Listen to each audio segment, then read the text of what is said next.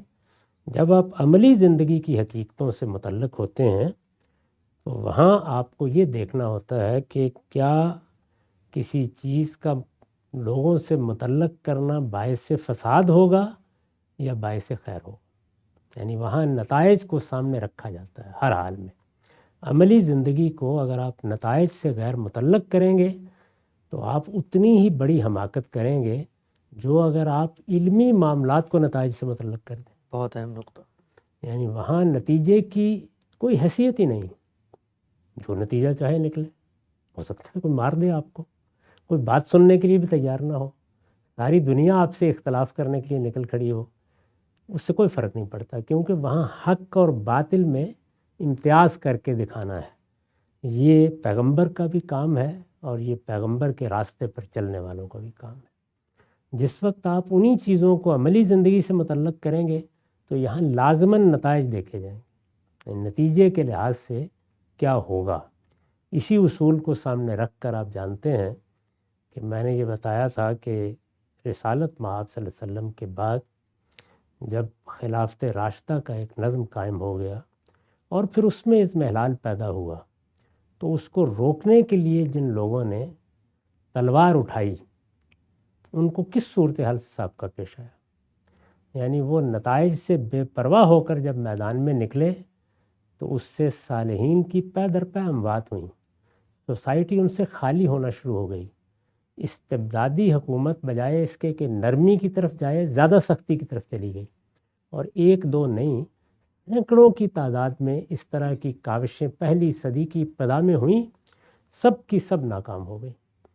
چنانچہ مسلمانوں کے علم نے اس وقت بالاجماع یہ فیصلہ کیا کہ اس طرح کے کام نہیں کیے جائیں گے، اس سے صرف فساد پیدا ہوا ہے اور کوئی چیز بھی اس سے حاصل نہیں ہوئی۔ ہمارے سامنے دنیا میں جو بڑے انقلاب آئے ہیں ان سے بھی استبداد نے جنم لیا ہے، یعنی سوسائٹی کے اندر کچھ دور رس تبدیلیوں میں تو ہر حادثہ اپنا کردار ادا کرتا ہے۔ وہ زلزلے بھی آتے ہیں تو یہ کہا جاتا ہے کہ بعض اوقات زمین زیادہ زرخیز ہو جاتی ہے، لیکن زلزلہ بہرحال اپنی قیمت وصول کرتا ہے، وہ آئے گا تو نہ بچے دیکھے گا نہ بڑے دیکھے گا، اس کے نتائج ہیں۔ تو کیا کبھی آپ یہ بات کرتے ہیں کہ زمین چونکہ زرخیز ہو جاتی ہے تو اس لیے ایک زلزلہ نہ برپا کر کے دیکھا جائے؟ ایسا نہیں کرتے نا۔ انقلابات بھی اصل میں سوسائٹی کا نظم جس طرح چل رہا ہوتا ہے اس میں زلزلہ برپا کرتے ہیں۔ زمین اللہ تعالیٰ نے اپنی جگہ قائم کر رکھی ہوئی ہے اور یہ قائم ہے تو اطمینان سے ہم چل رہے ہیں، اس پر گھر بنا رہے ہیں، کوئی ٹوٹتا ہے تو دوبارہ استوار کرتے ہیں۔ ذرا تھوڑی دیر کے لیے سوچئے کہ اگر ہر تیسرے دن ایک خاص درجے سے بڑا زلزلہ ہی آ رہا ہو، کیا کریں گے آپ؟ اس پہ کھڑے ہو سکتے ہیں؟ اس پہ رہ سکتے ہیں؟ اس میں کوئی دنیا تعمیر کی جا سکتی ہے؟ کسی تمدن کی بنیاد رکھی جا سکتی ہے؟ کوئی ادارے بنائے جا سکتے ہیں؟ یہ سب کچھ آپ کو سمیٹ لینا پڑے گا کہ یہ دنیا رہنے کے قابل نہیں رہی۔ تو یہی معاملہ انسان کے سماجی، سیاسی، تمدنی، ثقافتی اور تہذیبی احوال کا ہے۔ ان کے اندر بھی ایک ٹھہراؤ ہوتا ہے تو وہ چلتے رہتے ہیں۔ اگر ان میں آپ انقلاب برپا کریں گے تو ایسے ہی ہے کہ جیسے آپ زلزلہ برپا کر دیں۔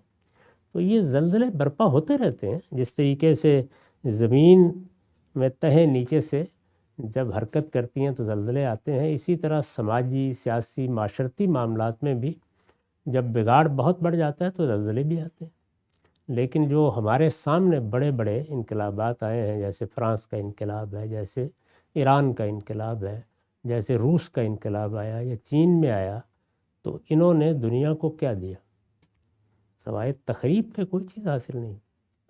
ہزاروں لوگ اس کی نظر ہوئے، اس سے استبداد پیدا ہوا ہے، اس لیے کہ یہ ہو نہیں سکتا کہ ایک نظم کو آپ الٹ دیں اور اس سے جمہوریت، اعلیٰ اقدار کی پاسداری، بنیادی حقوق کی حفاظت کے احساسات پیدا ہو جائیں، بلکہ جو لوگ یہ الٹنے کا عمل کریں گے وہ ایک استبداد کا خاتمہ کریں گے اور ایک نئے رنگ روپ کے ساتھ نیا استبداد پیدا کر دیں گے.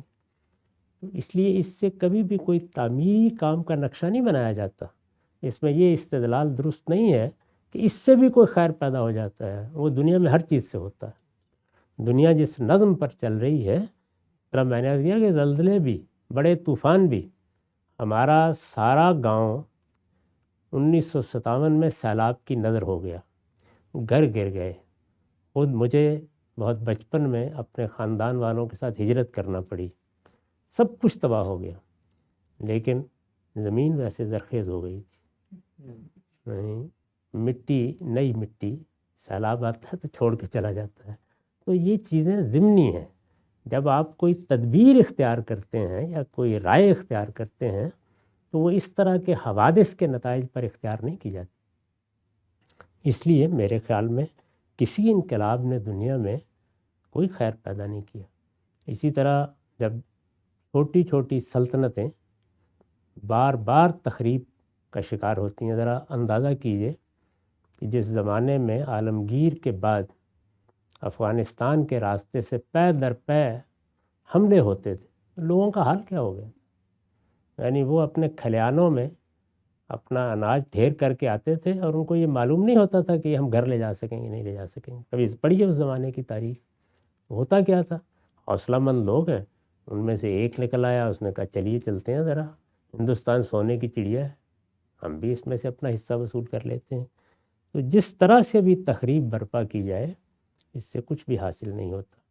انسان کو تعمیر کا راستہ اس کائنات کے پروردگار نے دکھایا ہے. تعمیر کا راستہ تدریجی ہے. سیاست میں، معیشت میں، معاشرت میں آپ کو ایک تدریجی عمل کی ابتدا کرنی ہے. تدریجی عمل کا مطلب کیا ہوتا ہے کہ جو اہداف آپ کے نزدیک آخری اہداف ہیں ان کو آپ سامنے رکھ لیتے ہیں، انہیں نصب العین بنا لیتے ہیں. پھر آپ حقیقت پسندانہ جائزہ لیتے ہیں کہ اس نصب العین تک پہنچنے کے لیے کیا اقدامات کرنے ہیں. ان میں سے کچھ اقدامات مثبت ہوتے ہیں، کچھ منفی بھی ہوتے ہیں، لیکن ان کا ایک توازن قائم کر کے آپ آگے بڑھتے چلے جاتے ہیں تو بتدریج پھر نتائج نکلتے ہیں. ان کو اگر آپ چشم زدن میں نکالنے کی کوشش کریں تو یہ انقلابی طریقہ ہے اور اس کا حاصل سوائے جان و مال کے ضیاع کے کچھ بھی نہیں ہوتا. اور جو اس سے پھر استبداد پیدا ہوتا ہے، جو انقلابی لوگ پیدا کرتے ہیں، اس سے نجات اس پہلے استبداد سے زیادہ مشکل ہو جاتی ہے. جی اچھا، ہم سب یہ بڑا آپ نے خوبصورتی سے تجزیہ کیا نتائج کے لحاظ سے بھی اور عملی افادیت کے لحاظ سے بھی کہ انقلاب کرتا کیا ہے. میں ایک اور سینیریو آپ کے سامنے رکھتا ہوں. آپ کی جو بھی نقطہ نظر آپ نے پیش کیا ہے اس سے ایک اختلافی رجحان سامنے آتا ہے، اس کو میں آپ کی خدمت میں بیان کرتا ہوں کہ آج کے دور میں پرامن انقلاب کے کوئی نئے راستے نکلے. ہم کہتے ہیں سوشل میڈیا کا انقلاب آ گیا ہے، ایک رو چلتی ہے، پوری کی پوری قوم کو آپ ایک طریقے سے ہپنوٹائز کر لیتے ہیں، یا پوری کی پوری قوم کو آپ ایک زاویہ، ایک بیانیہ، ایک نقطہ نظر دے دیتے ہیں اور پھر اس کا اظہار ہوتا ہے مختلف زاویوں سے، اور اظہار قانونی طریقے سے ہی ہوتا ہے، یعنی یہ بیلٹ کے ذریعے ہوگا یا انتخابات کے ذریعے ہوگا. تو اس چیز کو آپ کیسے دیکھتے ہیں؟ یہاں پر بھی تو انقلاب آ رہا ہوتا ہے، نہ خون کی بوند گرتی ہے، نہ گملہ ٹوٹتا ہے، لیکن ایک انقلاب تو برپا ہو سکتا ہے. یہ کشمکش تو اللہ تعالیٰ کی برپا کردہ ہے، اس میں میں اور آپ کچھ نہیں کر سکتے. اللہ تعالیٰ نے پہلے دن یہ بتا دیا تھا کہ میں نے تمہیں بنا دیا اور امتحان کر کے دکھا دیا کہ کیا ہونا ہے. اس میں اب ہونا یہ ہے کہ تم اب ایک دوسرے کے دشمن ہو. کن کو کہا تھا؟ شیطان کو اور انسان کو. انسان کے اندر ایک جبلت رکھی گئی ہے جو مختلف جبلتوں کی صورت میں ظہور کرتی ہے، اور دوسری جانب اس کے پاس ایک حادثہ اخلاقی ہے. دنیا میں ایسے رہنما اٹھتے رہیں گے کہ جو اس حادثہ اخلاقی کو بنیاد بنا کر لوگوں سے خطاب کریں گے. پیغمبر بھی ایسے ہی کرتے ہیں. پیغمبروں کو دوسروں سے کیا امتیاز حاصل ہے؟ انہیں یہ امتیاز حاصل ہے کہ وہ اخلاقی اقدار پر کوئی مصالحت کرنے کے لیے تیار نہیں ہوتے. یعنی وہی بات جو امرؤ القیس نے کہی تھی کہ وَلَوْ قَطَّعُوا رَأْسِي لَدَيْكَ وَأَوْصَالِي، یہ ممکن ہی نہیں ہے میرے جوڑ بند بھی کاٹ دیے جائیں تو بہرحال میں وہی بات کہوں گا جو مجھے کہنی ہے. پیغمبروں کا اصل کام یہی ہے. تو وہ اخلاقی اقدار کو برتری کی جگہ پر رکھ کر گفتگو کرتے ہیں. مقابل میں کیا ہیں؟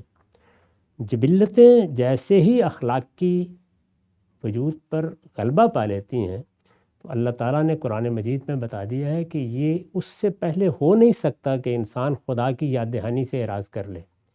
اور وَمَن یعش عن ذکر الرحمن نقید لہ شیطانا، جیسے ہی وہ خدا کی یاد دہانی سے، وہ یاد دہانی جو اندر رکھی گئی ہے جو باہر سے بھی آتی ہے، اس سے اعراض کر لیتا ہے تو کیا ہوگا؟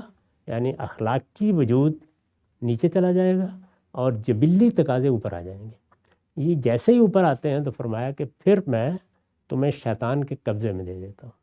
یہ شیاطین کہاں پائے جاتے ہیں؟ من الجنت والناس، انسانوں میں بھی اور جنوں میں بھی. تو وہ اپنا کام شروع کر دیتے ہیں. تو یہ تو وہ ازلی کشمکش ہے جو قیامت تک ایسے ہی جاری رہنی ہے. اس کشمکش کے نتیجے میں لوگوں میں خیالات پیدا ہونے ہیں، افکار نے غلبہ پانا ہے، انہوں نے مذہب، سیاست، اسی طرح سے باقی معاملات میں آراء قائم کرنی ہے، اور بعض اوقات جم غفیر کے جم غفیر اس سے متاثر ہو جانے ہیں. چنانچہ کیا ہم ماضی میں یہ نہیں جانتے کہ اللہ تعالیٰ نے قرآن میں ہمیں یہ بتایا ہے کہ میں نے جب دنیا کی ابتدا کی تو حق تھا، سب لوگ ایک ہی دین پر تھے، کان الناس امۃ واحدہ، کوئی اختلاف نہیں تھا. لیکن پھر کیا ہوا؟ پھر یہی ہوا، یعنی انسان کی جبلتوں نے اس کے حادثہ اخلاقی پر غلبہ پا لیا. حادثہ اخلاقی ہو یا حادثہ عقلی ہو، جیسے ہی اس پر غلبہ حاصل ہو جاتا ہے تو پھر شیطان کے قبضے میں چلا جاتا ہے. 3,000 سال کی تاریخ سے ہم واقف ہیں، جو شرک کے سیاسی غلبے کی تاریخ، شرک کے سیاسی غلبے کی، یعنی لوگوں کا بہت بڑی تعداد میں کسی کے سحر میں اسیر ہو جانا، کسی کے پیچھے چل نکلنا، کسی پروپیگنڈے کے زیر اثر ایک ہی طریقے سے سوچنے لگ جانا، انہی چیزوں کے لیے ان کے دلوں میں بے پناہ محبت پیدا ہو جانا. اس کے بغیر آپ کے خیال میں یہ سیاسی غلبہ عالمی سطح پر حاصل ہو گیا تھا؟ یہ 3,500 سال تک رہا ہے. اس کے مقابل میں قرآن بتاتا ہے تمام پیغمبروں نے شکست کھائی، تمام پیغمبر، یعنی کوئی ایک پیغمبر بھی کامیابی حاصل نہیں کر سکا. اور اس برے طریقے سے شکست ہوئی ہے کہ ذرا پڑھیے قرآن مجید میں، یعنی پوری بستی میں سے لوط کے ساتھ کتنے لوگ نکلے تھے علیہ السلام؟ شعیب، پڑھیے نا، بتائیے. صالح، 2 4 آدمی بھی نہیں تھے پوری بستی میں سے. قرآن تصویر کھینچ کے بتاتا ہے بیوی بھی نہیں تھی، اللہ وجوزاً بیان کیا نا قرآن نے. تو یہ کیا چیز ہے؟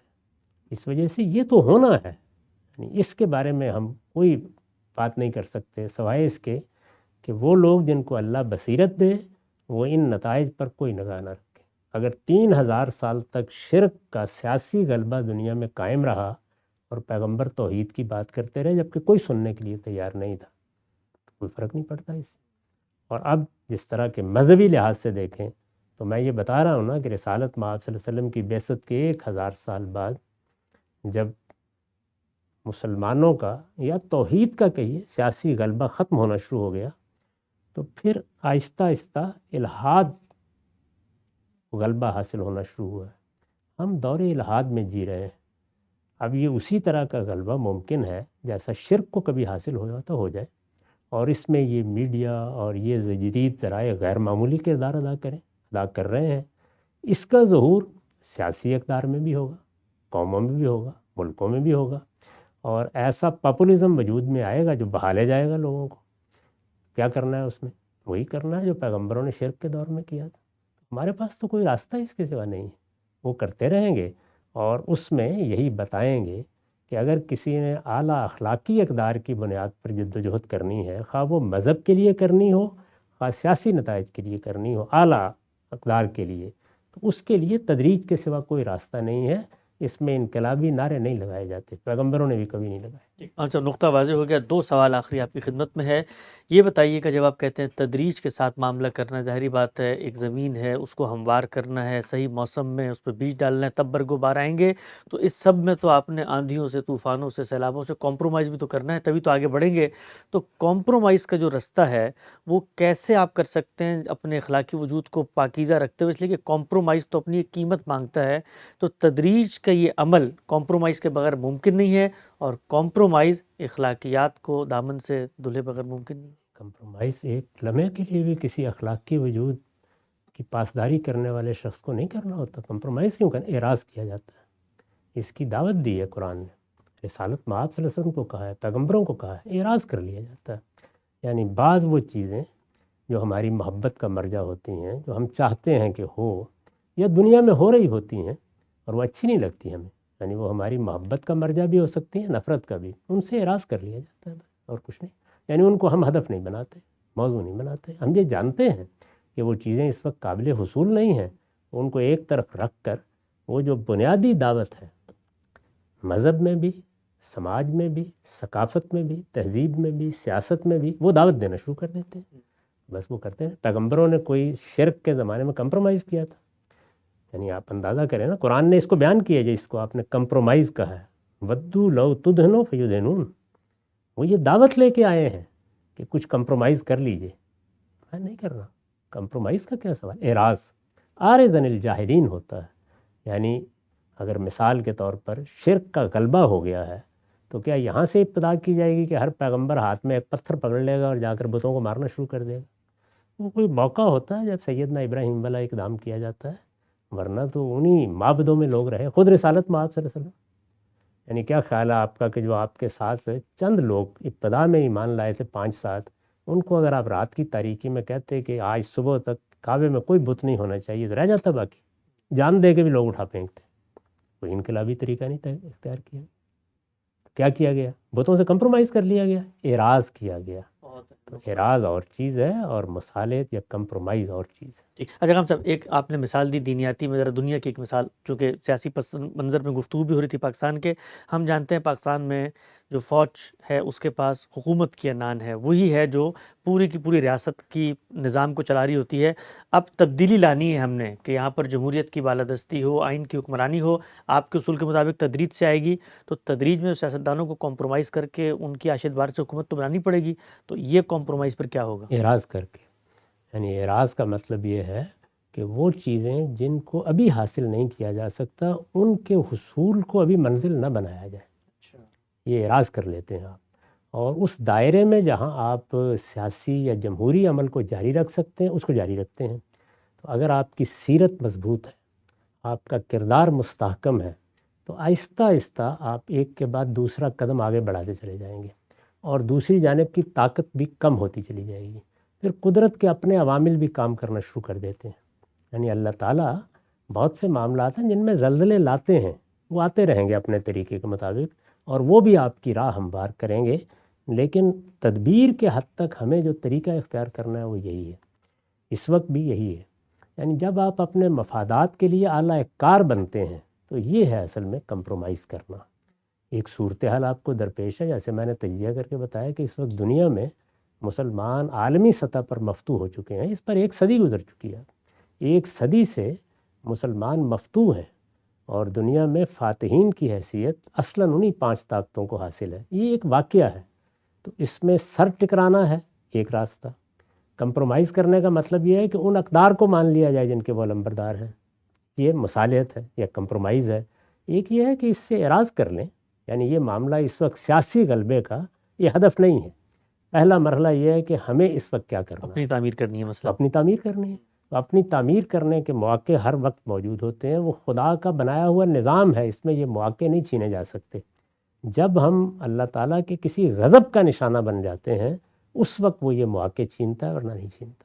نقطہ بالکل واضح ہو گیا۔ اچھا غام صاحب، ہمارے ہاں آخری سوال آج کی نشست کا، چونکہ مسلمانوں کا اپنا ایک تہذیبی پس منظر بھی ہے، اس میں خود پیغمبروں نے دنیا میں جو کام کیا اس کو بطور نظیر کے پیش کیا جاتا ہے۔ بھائی دیکھو نا، مکے کے اندر بھی تو انقلاب آیا تھا، اور سب آپ کا پورا استدلال قوم کے سامنے ہے کہ خدا کا خاص قانون ہے، سنت ہے، پیغمبروں کے ساتھ اس کا ظہور ہوتا ہے۔ 2 مثالیں میں آپ کی خدمت میں رکھ کے تجزیہ طلب کروں گا کہ خود اللہ تعالیٰ کو اور خود پیغمبر کو جب دین سے ہٹ کے معاشرے کے اندر کام کرنا پڑا تو وہاں پر بھی انہوں نے، اگرچہ ان کے پاس خدا کی نصرت، تائید سب کچھ موجود تھی، تدریج کا طریقہ اختیار کیا۔ بنی اسرائیل آئے ہیں، انہوں نے خود درخواست کی ہے کہ جی ہمیں بادشاہت چاہیے، اللہ نہیں چاہتے، اللہ چاہتے ہیں جمہوری انہی اقدار کو وہ لوگوں کو دیں، لیکن ان کی فرمائش پر، ان کے کہنے پر سماج تیار نہیں تھا، بادشاہ مقرر کر دیا۔ اور اسحاق صلی اللہ علیہ وسلم کے بارے میں آتا ہے کہ دنیا سے رخصت ہوتے ہوئے انہوں نے کہا سیدہ عائشہ سے کہ میرا دل چاہتا ہے کہ میں حرم کو اس کی پرانی تعمیر پہ تعمیر کروں، لیکن مجھے اس بات کا اندیشہ ہے کہ تمہارے لوگوں کو یہ بات پسند نہیں آئے گی۔ حالانکہ آپ اس وقت دنیا کے حکمران ہیں، لیکن آپ نے وہ کام نہیں کیا۔ جی، آپ نے جو مثالیں دی ہیں اس کے علاوہ 10 اور مثالیں دی جا سکتی ہیں۔ اللہ تعالیٰ نے خود قرآن میں ہمیں یہ بتایا ہے، یہی چیز لوگوں کی سمجھ میں نہیں آتی بعض اوقات کہ اچھا یہ غلامی کے معاملے میں تدریج کا طریقہ کیوں اختیار کیا گیا؟ یعنی بظاہر تو بڑی ناپسندیدہ چیز ہے. قرآن نے پہلے مرحلے میں یہ کہہ دیا کہ فک و رقبہ، غلامی ختم ہونی چاہیے، یہ تو اعلان کر دیا ختم ہونی چاہیے، نصب العین ہے. لیکن ختم کیسے کی جائے گی؟ ایک چیز سماجی نظم کا حصہ بن چکی، دنیا کی معیشت اس کے اوپر کھڑی ہے، ساری دنیا میں ایک چیز کو اصول کے طور پر قبول کر لیا گیا ہے، اب اس سے نجات پانی ہے تو تدریجی طریقہ ہی اختیار کیا جائے. بادشاہت جیسے کہ دیکھیے خود اللہ تعالیٰ نے بنی اسرائیل کو وہاں سے اٹھایا، فلسطین میں لائے، اپنی مدد فراہم کی، اور اس کے بعد سیدنا موسیٰ کے جو دونوں خلفاء ہیں، یوشع بن نون بھی اور کالب یفنہ، دونوں کو اللہ تعالیٰ نے برتری بھی عطا کی، لیکن نظم اس سطح پر نہیں پہنچا. ابھی بنی اسرائیل کا سیاسی شعور بھی نہیں ہے، تو تھوڑے عرصے کے بعد یہ اندازہ ہو گیا کہ انہی کی بات ماننی پڑے گی. اس کے بعد وہ مکالمہ موجود ہے جس میں اللہ تعالیٰ نے یہ بتایا ہے، وہ بائبل میں ہے کہ بادشاہت نہیں ہونی چاہیے، یہ تمہارے لیے بڑی نقصان دہ چیز ہے. لیکن جب یہ معلوم ہو گیا کہ سیاسی شعور اس سطح پر نہیں ہے تو بادشاہت قائم کر دی گئی، اور اللہ تعالیٰ نے اپنے فیصلے سے قائم کی. لوگ کہتے ہیں معاویہ رضی اللہ عنہ نے کی، میں کہتا ہوں ان سے پہلے خود خدا نے کی. حالات کا ادراک ہے نا یہ. تو سیاسی معاملات میں یہ ناگزیر ہوتا ہے کہ آپ ایک تدریج کے ساتھ اپنا نصب العین سامنے رکھیں گے اور بتدریج وہ اقدامات کرتے چلے جائیں گے جس میں آپ منزل تک پہنچ سکیں. بعض اوقات وہ منزل 100 سال میں آ جاتی ہے اور بعض اوقات کئی ہزار سال میں آتی ہے. سیاسی، سماجی، تہذیبی معاملات ایسے ہی ہوتے ہیں. لیکن اس کا یہ مطلب نہیں ہوتا کہ آپ آخری منزل پر نہیں پہنچے تو کوئی خیر بھی پیدا نہیں ہوا. اگر آپ صحیح جدوجہد کر رہے ہیں تو اس میں جو کچھ خیر اس زمانے میں پیدا ہونا ہوتا ہے وہ ہو جاتا ہے. چنانچہ دیکھ لیجئے کہ اگرچہ ہمارے ہاں بھی بادشاہت آ گئی اور 50-60 سال بعد ہی آ گئی، لیکن قانون کی حکمرانی مسلمانوں کی پوری تاریخ میں غیر معمولی طریقے سے قائم ہے. بادشاہ بے لگام نہیں ہو سکے، اگر کوئی ہوا ہے تو اس کو شدید صورتحال کا سامنا کرنا پڑ گیا. تو قانون کی حکمرانی دوسری بڑی قدر ہے، وہ پوری طرح غلبہ پا چکی تھی، ہمیشہ رہی. آخری زمانے میں آپ دیکھیں ادھر ترک مجلہ ترتیب دے رہے تھے قانون، ادھر عالمگیر فتاوی عالمگیری ترتیب دے رہا. یعنی قانون کی جو گرفت قائم کر دی گئی تھی وہ آخر تک ختم نہیں. تو بالکل واضح ہو گیا تبدیلی کا خواب کیا انقلاب سے آئے گا یا پھر تدریج سے نقطہ بنقطہ قدم بقدم ایک ایک لمحے میں انسان آگے بڑھے گا. غامدی صاحب سے پاکستان کے سیاسی منظرنامے کی رعایت سے بنیادی سوالات پہ ہم تبادلہ خیال کر رہے ہیں. وقت یہاں پہ ختم ہوتا ہے، دوبارہ حاضر خدمت ہوں گے. اب تک آپ کا بہت شکریہ. ابراہیم کی بنائی ہوئی مسجد کو اے پیغمبر ہم نے تمہارے لیے قبلہ ٹھہرانے کا فیصلہ کیا ہے، تو اب ان لوگوں میں سے جو احمق ہیں وہ کہیں گے انہیں کس چیز نے ان کے اس قبلے سے پھیر دیا جس پر یہ پہلے تھے. ان سے کہہ دو مشرق اور مغرب سب اللہ ہی کے ہیں، وہ جس کو چاہتا ہے ان تعصبات سے نکال کر سیدھی راہ دکھا دیتا ہے. ہم نے یہی کیا ہے، اور جس طرح مسجد حرام کو تمہارا قبلہ ٹھہرایا ہے اسی طرح ہم نے تمہیں بھی ایک درمیان کی جماعت بنا دیا ہے تاکہ تم دنیا کے سب لوگوں پر حق کی شہادت دینے والے بنو، اور اللہ کا رسول تم پر یہ شہادت دے. اور اس سے پہلے اے پیغمبر جس قبلے پر تم تھے اسے تو ہم نے صرف یہ دیکھنے کے لیے ٹھہرایا تھا کہ کون رسول کی پیروی کرتا ہے اور کون الٹے پاؤں پھر جاتا ہے. اس میں شبہ نہیں کہ یہ ایک بھاری بات تھی، مگر ان کے لیے نہیں جنہیں اللہ ہدایت سے بہرہ یاب کرے. اور اللہ ایسا نہیں ہے کہ اس طرح کی آزمائش سے وہ تم لوگوں کے ایمان کو ضائع کرنا چاہے. اللہ تو لوگوں کے لیے بڑا مہربان ہے، سراسر رحمت ہے.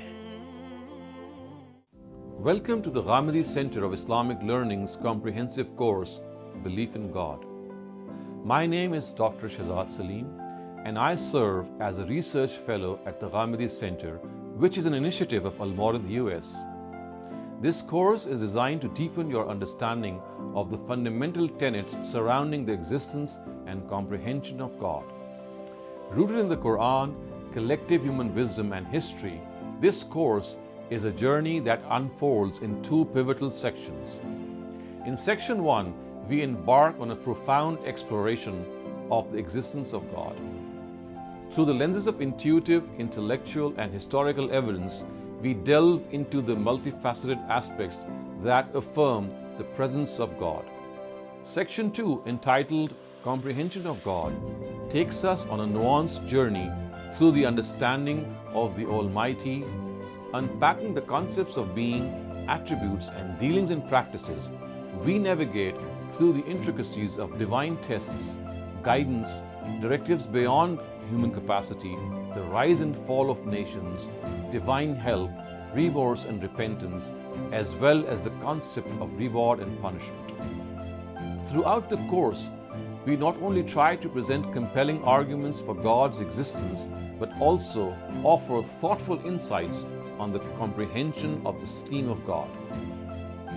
Grounded in the wisdom of intellect and Islam, this course is designed with the aim to enrich participants' understanding of the Almighty, fostering a deeper connection with faith. Join us on this intellectual voyage as we unravel the profound intricacies of belief in God together.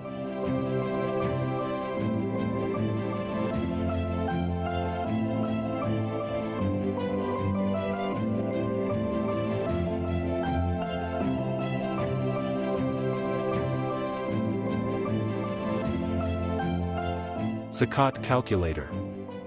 Easily calculate your zakat with GCIL Zakat Calculator. Our intuitive zakat calculator guides you step by step and helps you determine the zakat you owe according to the Islamic principles, as has been explained by Javed Ahmed Ghamidi. There is no sign-up required, and you easily can use our zakat calculator on our website or use the handy Ask Ghamidi app.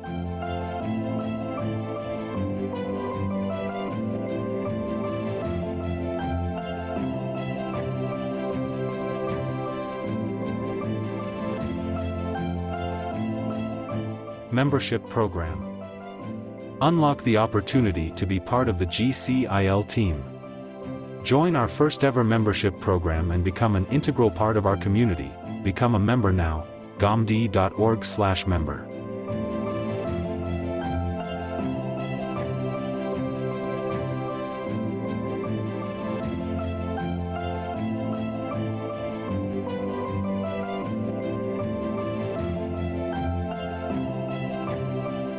Sponsor dubbing. Support the English dubbing of our episode through cutting-edge AI technology. Join us in transforming our Urdu content into English, enabling a broader audience, particularly the younger English-speaking generation, to access valuable teachings of Islamic education. ghamidi.org/sponsor.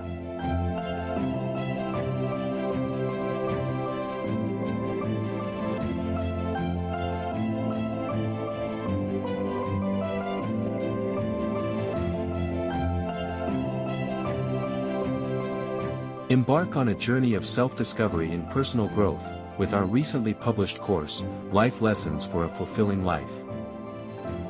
This course is a comprehensive guide to navigating life's intricacies, featuring 30 chapters. Explore topics such as self-reflection, the power of prayer, effective communication, time management, and fostering a positive mindset. From the art of saying no to understanding the benefits of magnanimity, this course is your roadmap to a more purposeful and contented life. Uncover the secrets to overcoming despair, developing self-control, and contributing positively to the world. Whether you're seeking balance, better relationships, or personal fulfillment, this course is your key to unlocking a more enlightened and meaningful existence. Join us on this enlightening journey. Enroll now and discover the transformative wisdom and lesson of this course. Sponsor English closed captioning through your donation to enhance inclusivity and accessibility. Your support ensures that individuals with hearing impairments can enjoy content, aligning with legal requirements and promoting a commitment to diversity. Contribute to breaking communication barriers and make a positive impact by fostering inclusiveness in the content you sponsor. The primary goal is to make the content accessible to those who aren't proficient in Urdu. Additionally, we aim to provide value to individuals with hearing impairments who may also benefit from the content. ghamidi.org/sponsor.